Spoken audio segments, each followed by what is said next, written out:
What's up, folks? What's going on? Welcome back to another episode of the Otaku Kickback Sessions. As always, I am one of your two co-hosts, Easy the Shinobi, and with me, as always, my honorable co-host, Green Specter. How are you doing this Monday night? Coof, coof. You know what? All right, you know what? Go fuck yourself with that, all right? Because I know that. All right. Now I know you're on some bullshit right off the bat.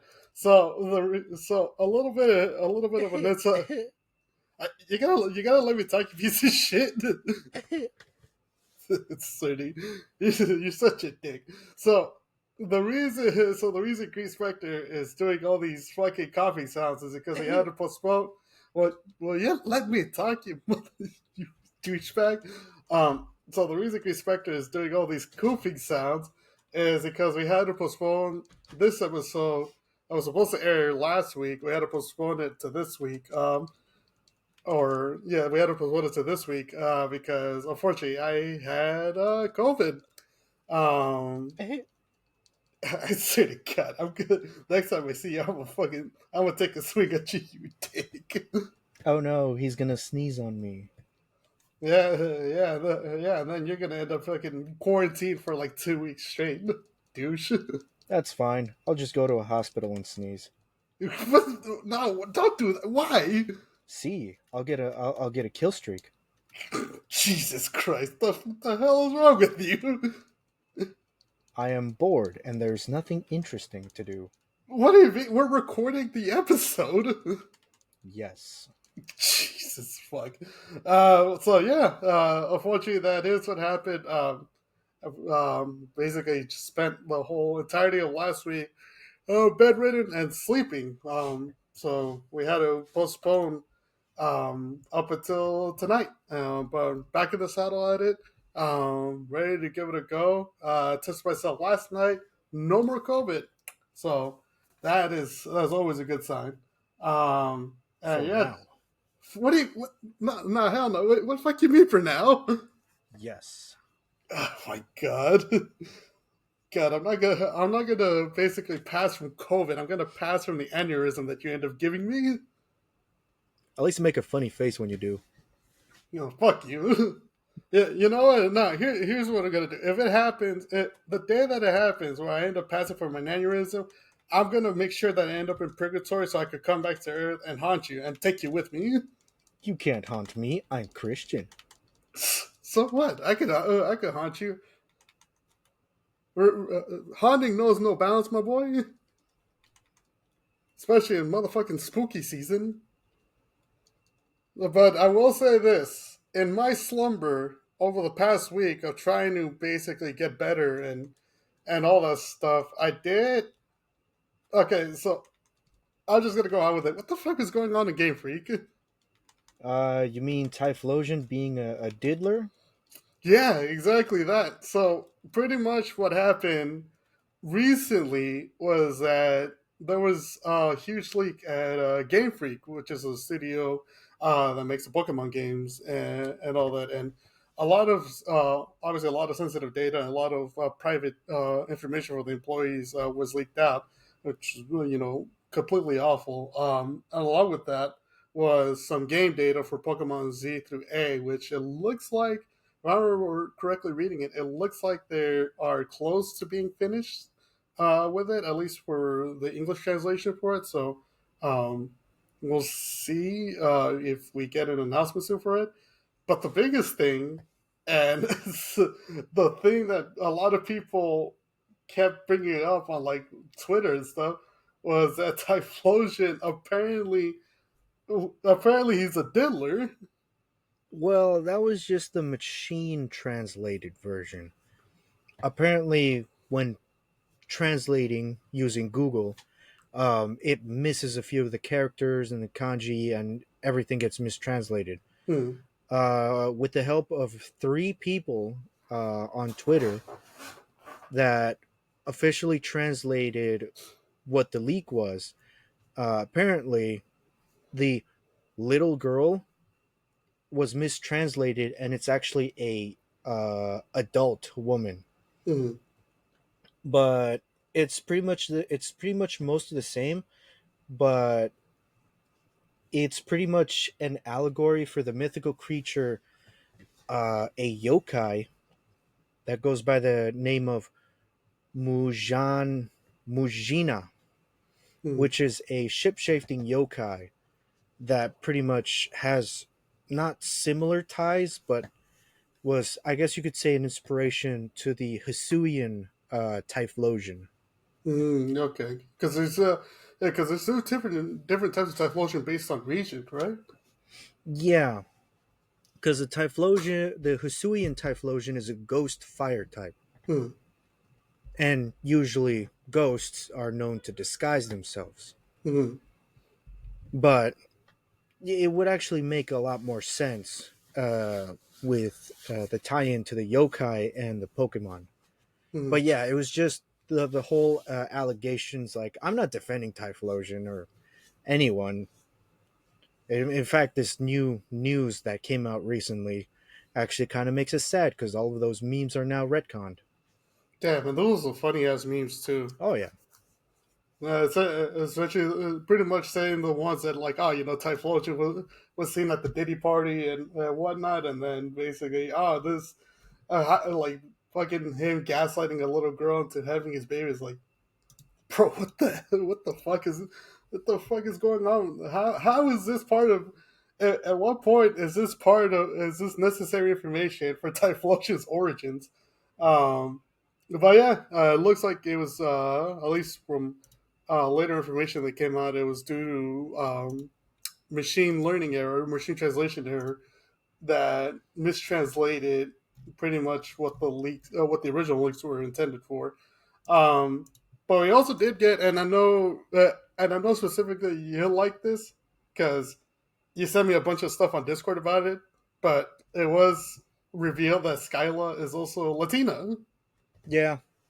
Her ethnicity is Hispanic. She is said to be 20 years old, and it hasn't been double confirmed yet or officially confirmed yet.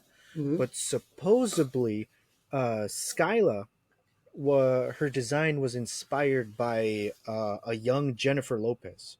Really? Yes, Wow, that I it's didn't like a know. cross between Jennifer Lopez and Isabel Fontana. Isabel Fontana. I have no idea who that is. Neither do I. But it's oh, that I didn't know though. But yeah, it seems like Skyla is probably inspired by young J Lo. Except people like Skyla more than Jennifer Lopez nowadays. So Pretty much. there you go. And I've always liked Skyla. And finally, she gets the recognition she deserves. You were waiting for this moment, weren't you? Exactly.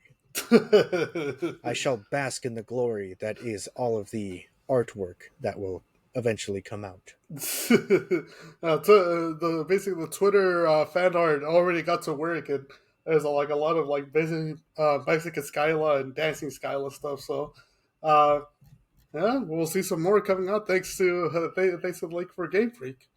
Um, Another thing that we were actually kind of talking about before coming on the air is that the My Dress Up Darling live action adaptation. So that is currently, I think, in episode two so And far. Japanese Twitter hates it, saying that the AV version is better.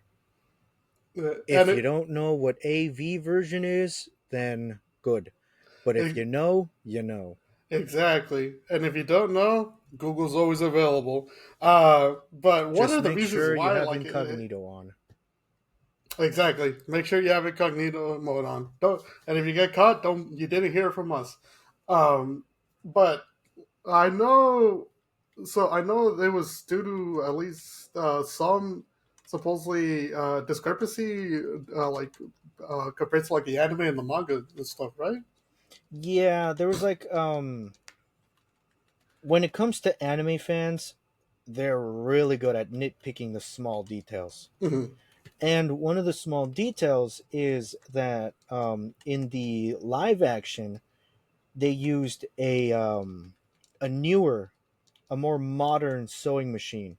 to where the anime and the manga, it's clearly a older sewing machine, and so obviously people are already like, bruh, that's not accurate. If you're gonna do an adaptation, at least, you know keep to the books and blah blah blah. Kind of how American fans get triggered by Marvel not being accurate and all that stuff. Yeah. It also happens overseas too. Yeah, yeah, it does. It does, and you do see some people with the keen eye for detail, or it's just like, hey, this, is not using the, Gojo's not using the right sewing machine, or this isn't the way that like something was settled and whatnot.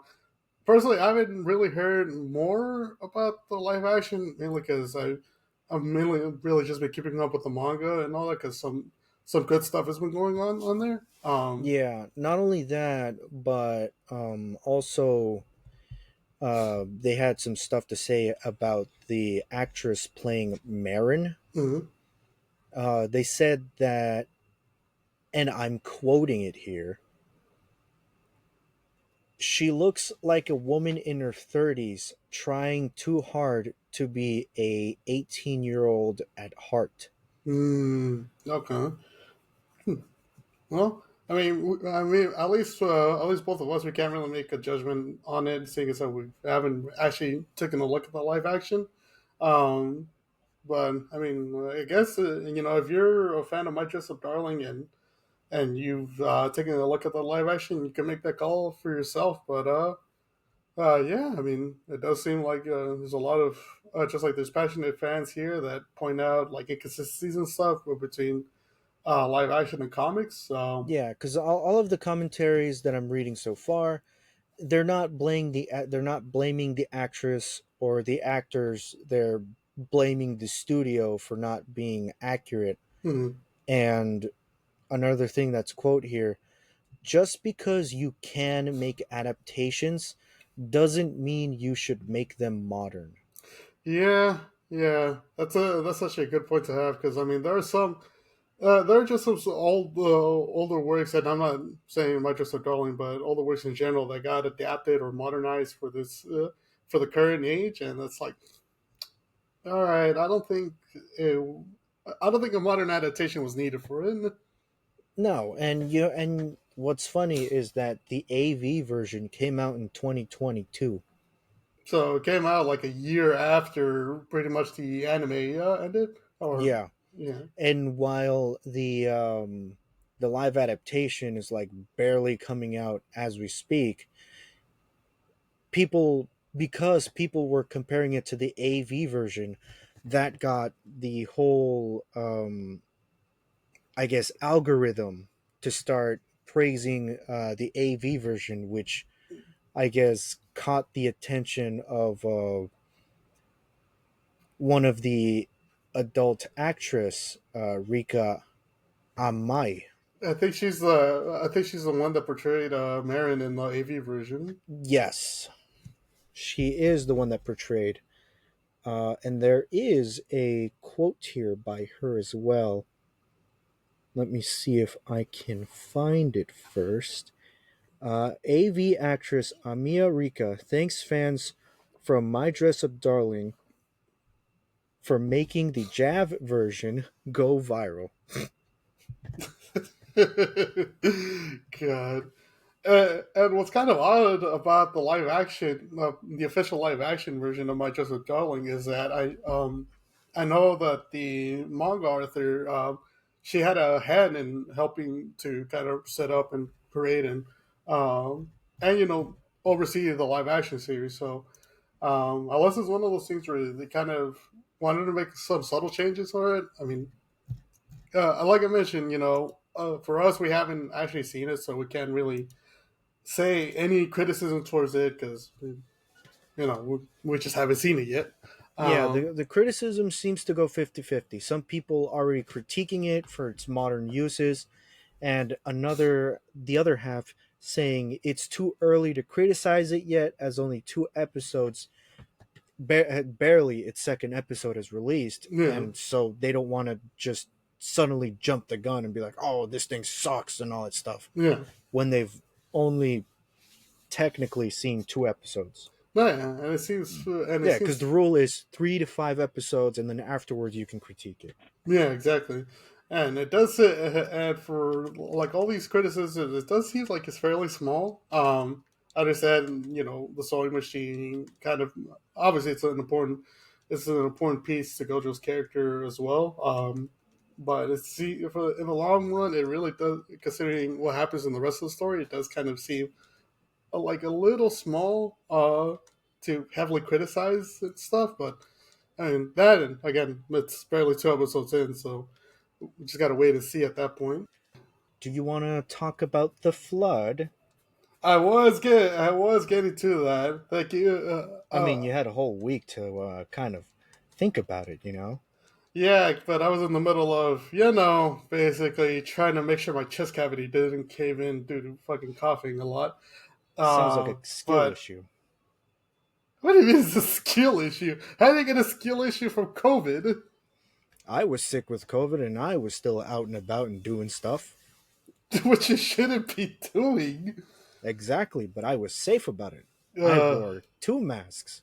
oh god, but yeah, I will say that like we should be getting into the meat of the episode, which we did leave off on the previous show about, like you mentioned just now. The next showcase for our zombie series is the Flood from Halo 1, 2, and 3.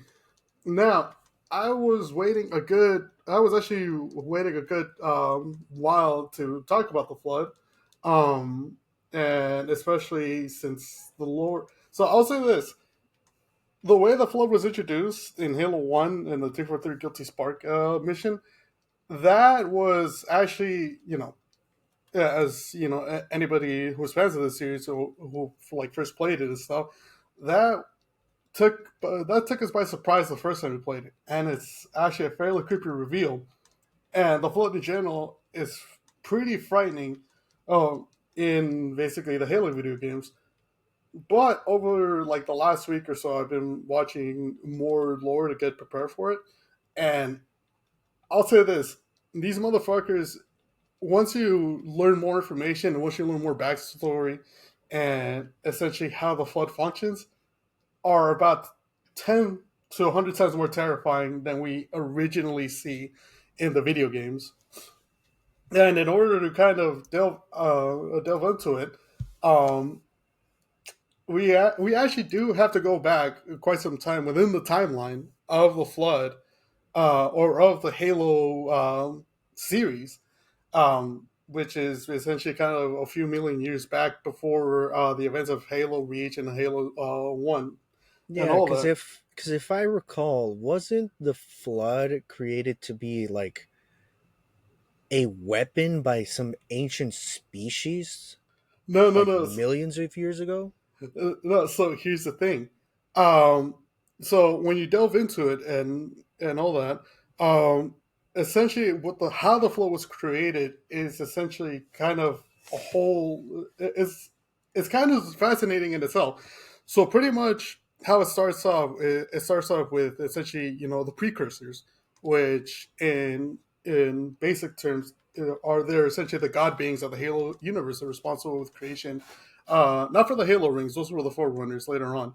But they're essentially responsible for the creation of the planets, the different species. At the time, I believe it was the Forerunners and the ancient humans, and pretty much giving them life and helping them create civilization on the different homeworlds. And at the time, the precursors found that it was a good idea to instill the mental responsibility onto the humans. And pretty much when the Forerunners found out, they took it as like an insult to them because they thought that they were more technologically superior than the ancient humans at the time. So what the Forerunners did is that they decided, you know what, we're not gonna we're not gonna take this, and they went on and to fight the precursors, um, and basically starting the precursor Forerunner War. Now, the and calling it a war is kind of loose. It was more so of an assault because the precursors, as I remember, if my memory serves me right, the precursors basically just didn't fight back. Some escaped. Some decided to basically accept that the fact that the Forerunners were angry with them and over who they dealt as as the people that they thought was responsible for the massive responsibility and stuff, and just let the precursors finish them off. Some did survive the onslaught from the Forerunners, and so what happened was the ones that either escaped or survived the onslaught, they managed to dissolve themselves into kind of like a small powder. Yeah, into Uh, like space dust, yeah, which like over time became corrupted and gave birth to the flood, right? Yeah, in a way, it essentially became corrupted. So pretty much, once they became space dust, they also put themselves in a container and put themselves in like different drop ships that were spread throughout the galaxy and stuff, and which weren't discovered until hundreds of years later into one of the ancient humans' homeworlds. And so when the first cargo ship was opened up, they basically saw that it was just vials and vials of this powder, and from there, they pretty much, since it was something new and it was something that they never recognized before, they studied the powder. They put it through kind of like the different processes to see like if it was some type of fungus or like if it was unsafe. And then every single machine that they put it through came out with the result that this powder is good. There's nothing necessarily wrong with it, and it's good for there's nothing different about it like in the surface form or in its DNA. And so what the ancient humans decided to do, and also the prophets at the time, the race or the Sanshayum, which is the race that the prophets come from, they decided to feed the powder to this species of dog called the Faru. And Yeah, so Faru. Faru. And so when they did that, pretty much nothing happened to the Faru right away. They at most they got some high physical abilities. They were more obedient and they were more energetic. And from what they could tell, the DNA makeup wasn't. At first, there was no changes to it and stuff, right? But it wasn't until years later that the Faru started growing these kind of like odd and kind of grotesque growths on their body. That then they started also spreading out tendrils and tentacles and whatnot. And then that's when they noticed that the DNA that the powder had come from was changing the genetic makeup and essentially overtaking the cell system for the Faru, which in turn caused the initial flood infection. Um, and pretty much due to the spores that they were leaking out from the growths and stuff, it managed to also infect the prophets and the ancient humans. And so from there, that's when the first known flood infections started back a few million years before the events of Halo 1. And pretty much like since it was a brand new infection and they had no realistic cure to be able to stop it. It overtook the ancient humans, especially in the homeworld. And now, seeing as how the ancient humans at the time were already in a war with the Forerunners, and now pretty much they have to deal with the Forerunners and the Flood to try to, if I remember correctly, they tried to essentially go to the Forerunner homeworld to try to seek protection, but the Forerunner thought, nah, they're just trying to get the drop on us. We've been fighting these humans for the past, like I believe, 100 years or so, and there's nowhere we're gonna let them, overtake us in our homeworld. And so they ended up slaughtering the ancient humans. And it wasn't until then, later on, that they realized that the flood was essentially a real threat. Right. And then that's when it started leading up to the Forerunner Flood War, which I will get into a major piece of it later on, because there is it really does delve into how kind of terrifying the flood is, and in my opinion, it is out of the whole like zombie.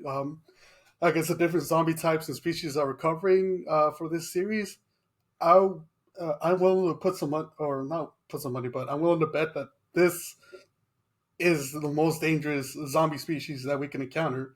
So pretty much, the way that the flood can infect you, um, it's not like your necessary like your or not like a classic type of infection where you essentially get bitten and turn into a zombie. Even though there's like one or two cases of that, so the way that the flood can affect you is pretty much by three options. One of them is essentially an airborne option, which is the flood spore, which pretty much it doesn't necessarily take you to the combat forms that you find in the games, but it does manage to get into your system. The infection does take, I believe, a little bit of a longer time than say if you were to get bitten by the parasite, by the actual like infection form that you see in the video games. But you essentially become a carrier host, an incubation form for the flood at that point, and then afterwards, the process does take slow, but you know the flood supercell does overtake your body in that instance.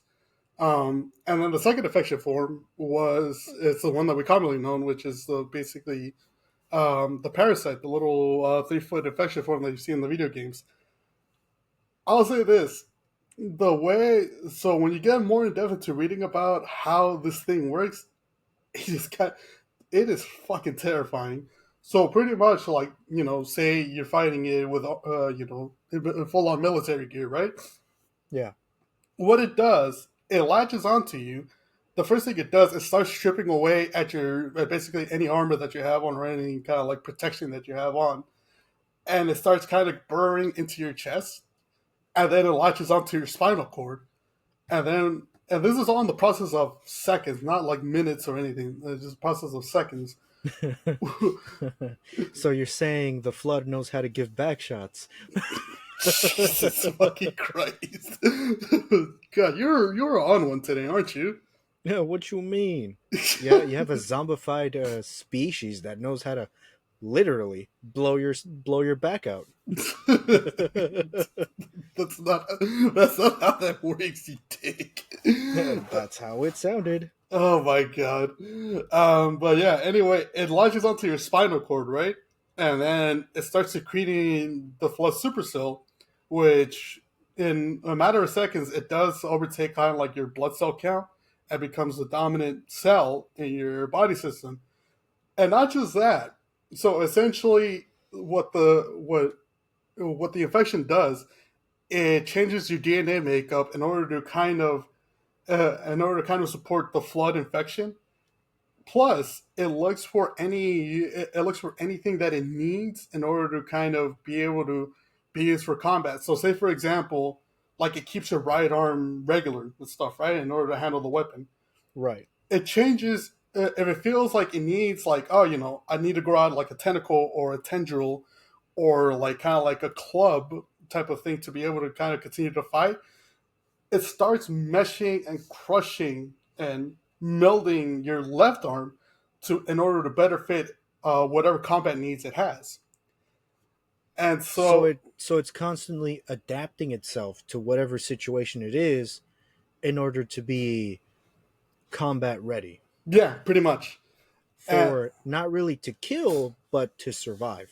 yeah, pretty much, in order to survive. And that's how it basically the standard infection works. There is the third infection, which also on top of it makes it more terrifying. But so pretty much how it works, I will explain it later on. But so basically, once it starts off, like say it's a brand new flood pandemic that's going around, and it's on a new planet and stuff, right? Well, how it works is that its first order that it looks to, or its first phase, is to infect and infect as many people and affect the environment and as many people as it can in order to create biomass. And once it has enough biomass, it starts creating a grave mine. And this is where I believe the flood is at its most dangerous, because the one thing that it's supremely, how can I put this, that is supremely more dangerous at is compared to kind of like the T virus, the zombies, we call it little zombies, and any different type of zombie forms, is the fact that it's supremely intelligent. So once it gets enough biomass to create a grave mine or even a proto grave mine, it starts going into what they call the coordinated stage. So pre grave mine, it's essentially like a feral disease. Like combat forms that go off on their own and they start attacking whoever that they see that isn't infected and all that stuff, right? Right. And it just goes nuts. But once it gets enough biomass to create a grave mine, then that's when they go into the coordinated stage, where now they have an objective, or the grave mine essentially gives them, through kind of like hive mind speaking, it gives them an order or it gives them an objective, like we're going to start overtaking, the different towns, the different major cities, the different environment. We're going to start overtaking humanity as a more coordinated attack. And the thing is, what makes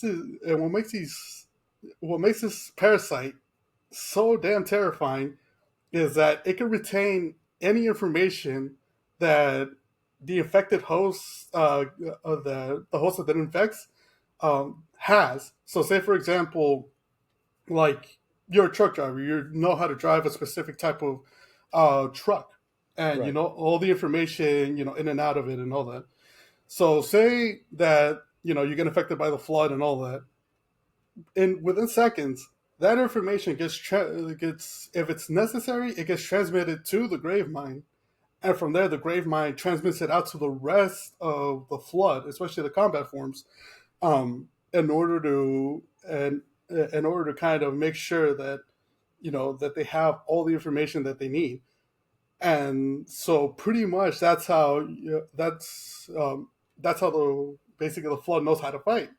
It's through his knowledge of weapons and basically how the different armory and the different vehicles that either like the UNSC or the Covenant have, which basically through hive mind how can I put this, hive mind information and translation, and all that.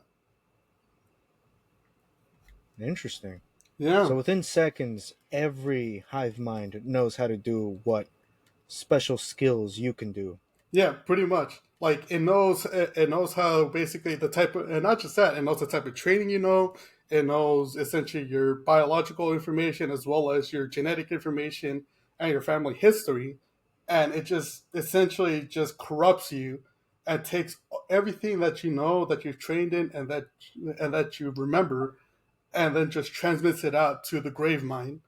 And at that point, the grave mind decides, okay, you know what? I get to, here's like, the bits of information that I want to keep and that I'm going to use in this whole effort against, like, humanity or the elites or the brutes or whoever.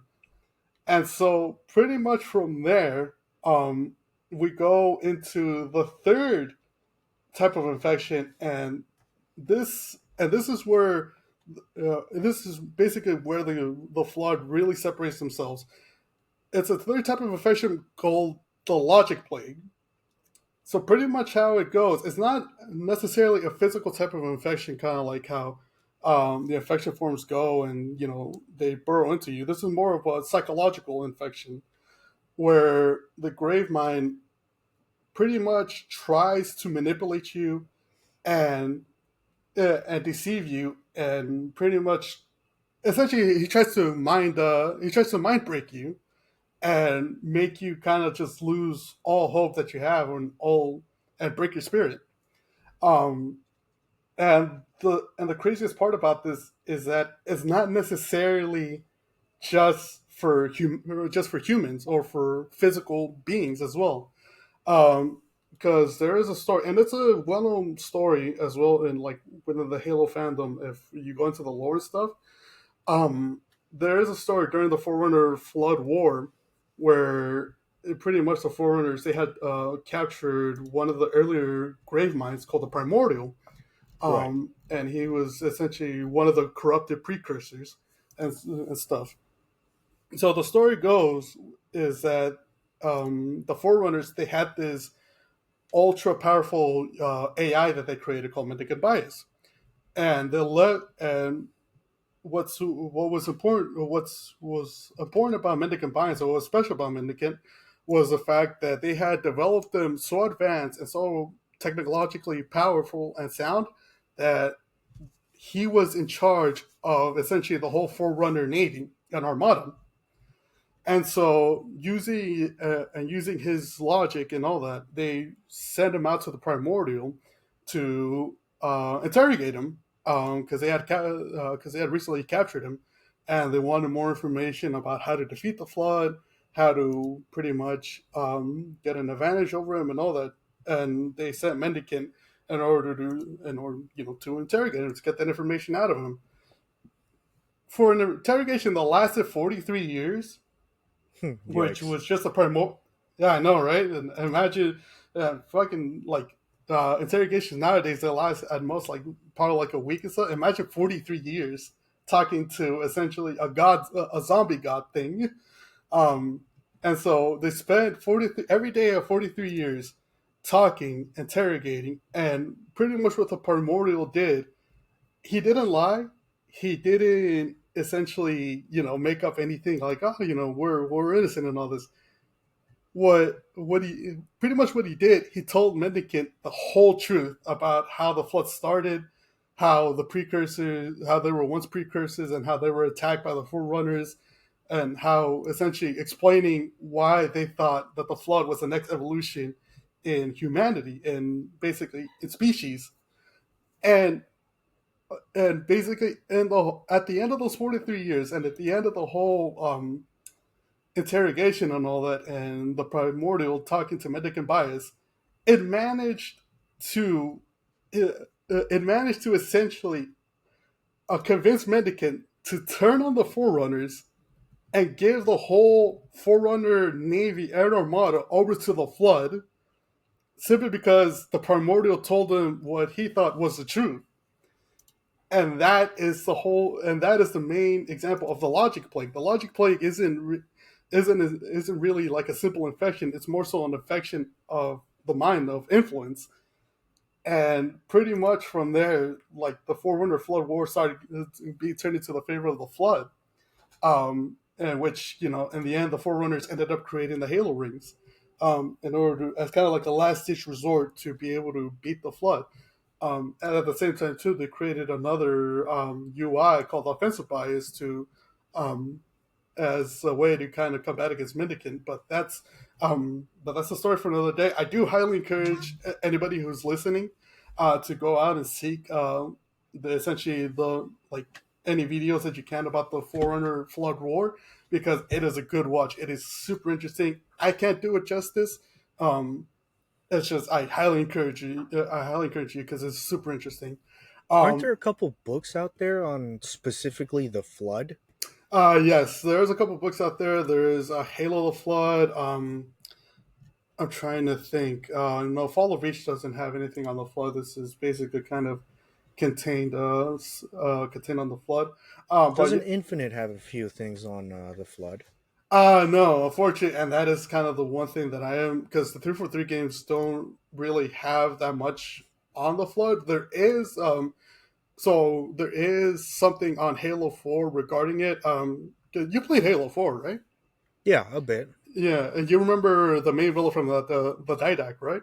Yes. And so you remember how he's essentially kind of like a forerunner, but that essentially turned insane, right? Yeah, which was really weird how one survived. Yeah. So here's the thing: he was one of the foreigners also infected with the logic plague.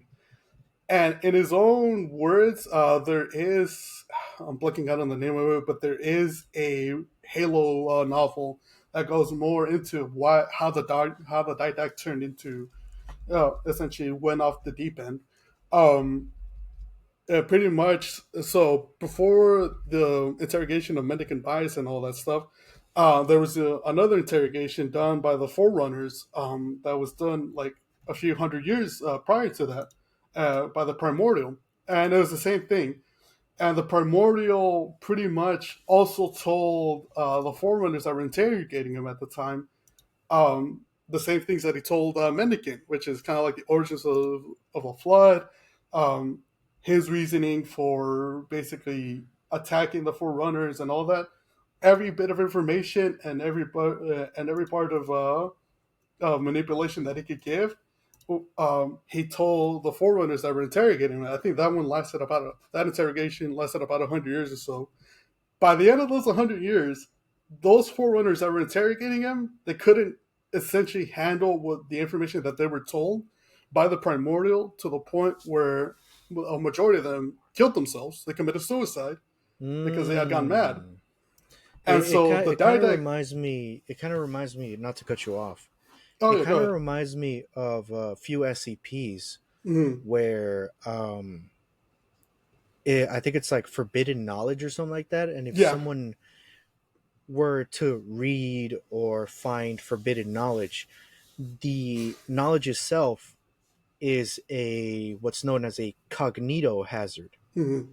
which causes the person to be infected with the information and then would try its best to pass it over, or if the person can't handle it, it would either kill the person or would cause the person to go mad to then taking their own life. Yeah, pretty much, and that's pretty much what happened to the Forerunners that were interrogating the Primordial for those 100 years.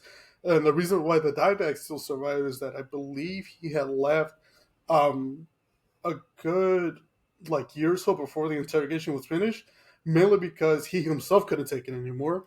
And I think he explained in the novel that he mentions that had he taken in more information of what the Primordial was telling him and all that, that he would have been driven to suicide as well. And Yeesh. so, and so pretty much that's the reason why when you first encounter him in Halo 4, he's stuck in that kind of like that metal ball jail because he sequestered himself in it because he pretty much just went mad with the logic plague, and that is pretty much kind of like the true horror of the flood. That it's not so much that it could attack you in numbers, which is frightening enough as it is. And it's not so much that it could easily overtake any planet within a few hours.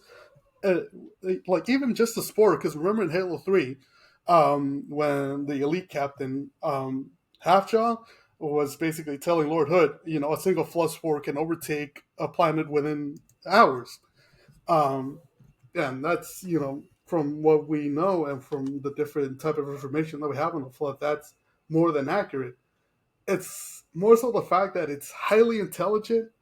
Plus, it uses intelligence to be able to manipulate not just humanity, but also basically the created, the AI. Because another example of the logic plague or attempted logic plague. Um, so you remember how at the end of Halo 2, Master Chief leaves Cortana at High Charity and stuff, right? Yes. And so when you find her again in Halo 3, she's broken and she's kind of traumatized, or not kind of, she's definitely traumatized and stuff. um, I found out essentially what the events were that happened to her between the end of Halo 2 and the mission Cortana in Halo 3. So, what had happened was essentially the Gravemind tried to implement the logic plague as well, kind of explaining, not the whole history of the flood, but, the reasoning why they're doing stuff. And so, but Cortana, her spirit essentially was more confident than that. So, what it did was it showed Cortana, and this is you can imagine how many instances of this happening. It showed Cortana every instance of every Marine and UNSC soldier that was infected by the flood from their own point of view. So every soldier, every sergeant, every anybody that was infected by the flood since the new outbreak started in 343 Guilty Spark mission. He showed it to Cortana in her own mind, in her own mental theater, and pretty much that was the main thing that broke her because it wasn't like, oh, like a montage of it and everything. No, this was like hours and hours and hours of like, each marine being affected, feeling their body being taken over by the parasite, and so basically that's the reason. By the time you find her in Halo 3, she's essentially broken. There's like, you know, essentially, yeah, like she's essentially broken, close to, not really close to rampancy, but you know, she's not as confident as she was at the end of Halo 2 when she was fighting the Grave Mine. Yikes. I imagine it to be like kind of like the penance stare. Yeah, You know, how you experience the deaths of like all the lives you have taken at the same time. yeah, exactly. It's pretty much like that. And the like the one funny part about it is, and all that stuff, and this is more so to the flood's intelligence. This is another good example of how intelligent they are. So in Halo 3, when essentially the prophets and the Covenant go to the Earth, right, to look for essentially the portals to the Ark. Yes. Somebody brought it up on a video that I had watched to study for this. That pretty much, so the Covenant needed to open the portal to the Ark via on Earth and stuff and go through it and all that. Now, when you get to the Ark and you're essentially trying to stop the Prophet of Truth from activating the rings on one of the cartographers, the Flood show up. But the thing is, there's no mention of. So there is mention of the Flood, obviously going to Earth as well after the portal opens. But it's just on one of the Covenant ships, and it's just a single ship that basically you have to fight through. These motherfuckers somehow learned the way to how to essentially create their own portal toward the Ark, and not just take any ship. They took High Charity, the Covenant Holy City, which is essentially a half planet on its own, created their own slip space rupture or slip space portal to send High Charity into the Ark without having to take it to Earth first and using the portal on Earth. Think about that. They figured out how to take an entire half planet, which housed millions and millions of Covenant species, elites, brutes, grunts, jackals, and create their own way into the Ark. That's fucking terrifying. Bruh. Imagine you're suddenly on a spaceship and you go to check on the captain. Turns out the captain is a zombie luring you to its hive. Yeah, and that's freaking insane. But the downright most terrifying part about it is, and when you think about it, there's really no absolute cure for the flood. There's the Halo rings, right? Which the Halo rings, the main operation for it is to wipe out any sentient life on the galaxy, on different planets, in order to starve out the flood. And so pretty much like a few centuries afterwards, different species can repopulate the planets again, and stuff. But that's not even an absolute cure. That's just essentially you're just stopping the flood within that galaxy.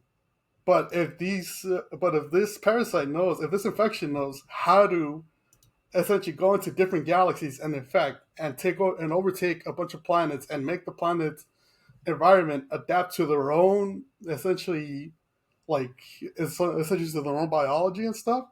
What's not to say that the flood that you encountered in the first three Halo games was essentially a part of a grander scale flood that could easily come in and attack again. So pretty much, well, in shorter terms, the flood are technically endless. Like, there's really no concrete end to it because they could be in a different star system and a different galaxy and all that stuff. Mainly due to the fact that they know how to operate the different machinery or the different kind of like laws of physics and all that stuff for different species.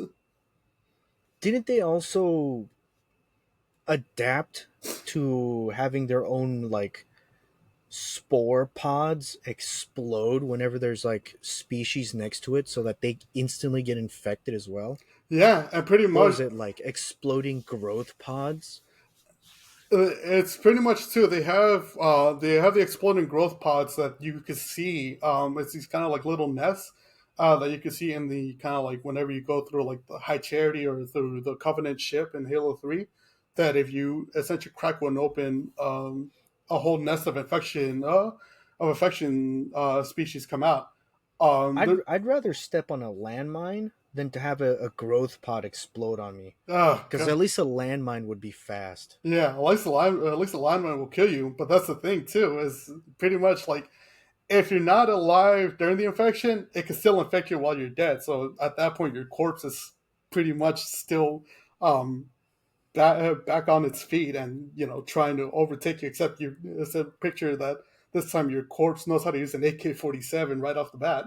Yeah, but at least I'm gone. Yeah, true, true, and that is the one thing. So there is a story based on somebody that got infected. It's if people that know will know the story about Private Wallace Jenkins. But I'll give a brief summary about it.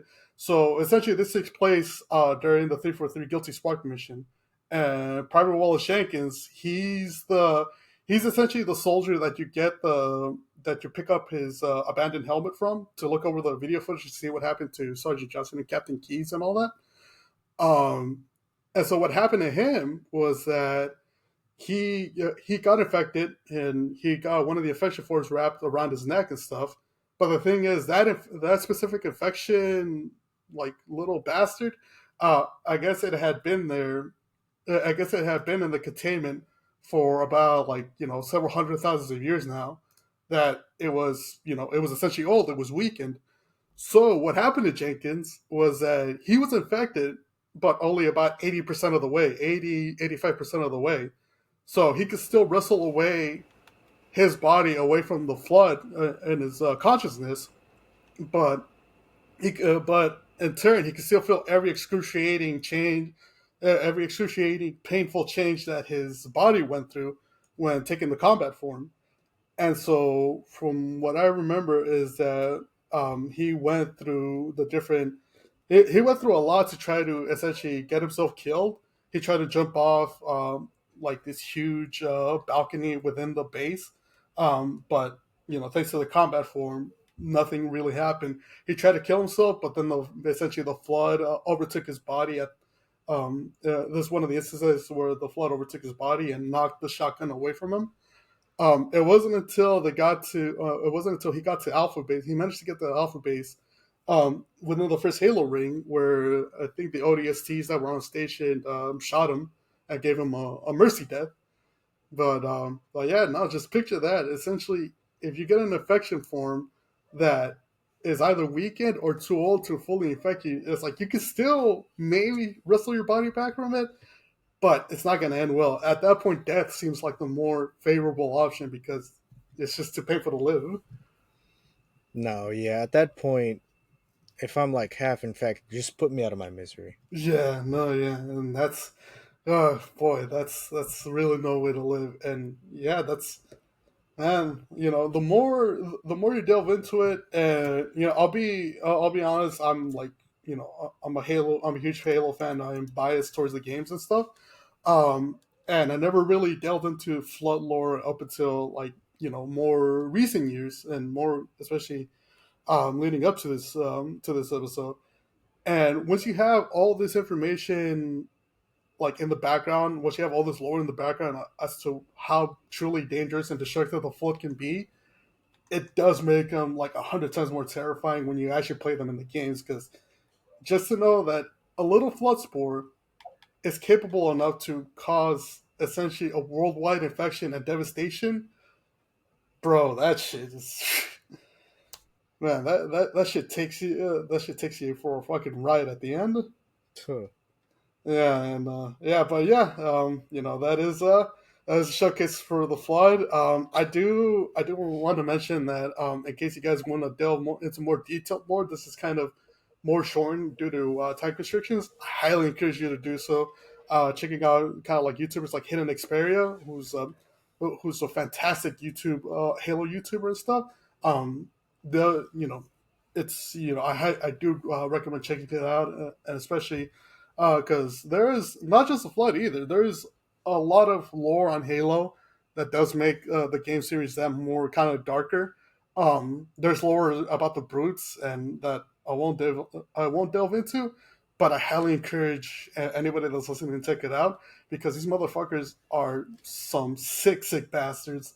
Um, yeah, once you start mutilating bodies and live humans for sport, that's you start delving into your namesake, and not to mention that these dudes essentially nuke themselves to prove a point, which is that's a whole nother can of worms that I'm not going to delve into here.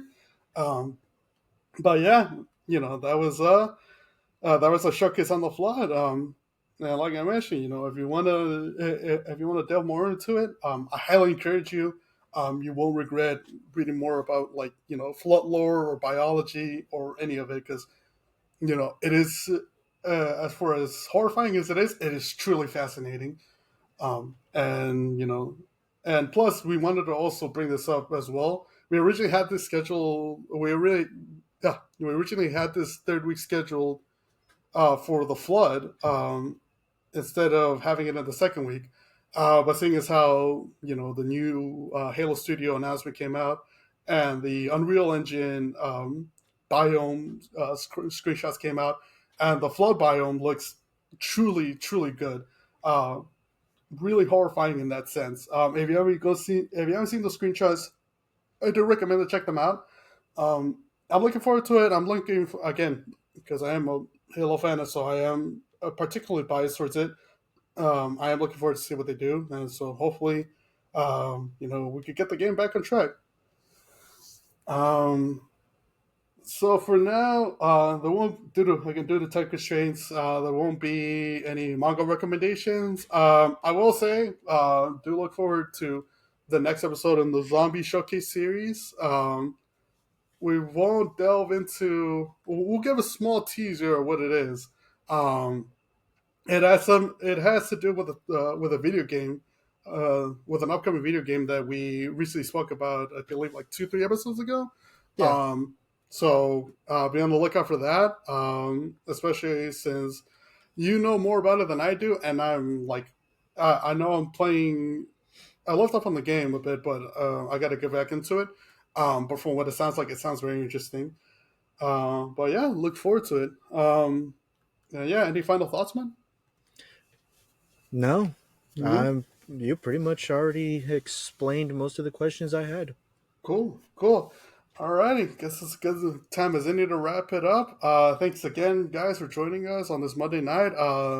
Go ahead and I'll try to do some late night editing to try to get this out. So today's 10:21. So this will come out on 10:22 at 10:30 a.m. Pacific time. And yeah, thanks again for joining us for another episode of the Otaku Kickback Sessions. Be sure to like and subscribe, and follow whether it's on YouTube or on Spotify. And yeah, follow us on Instagram at Otaku_kickbacks on Instagram. For Easy the Shinobi, or for myself, Easy the Shinobi, and for Green Specter. You guys have a good night, stay safe, and we'll see you on the next one. Yeah. Peace.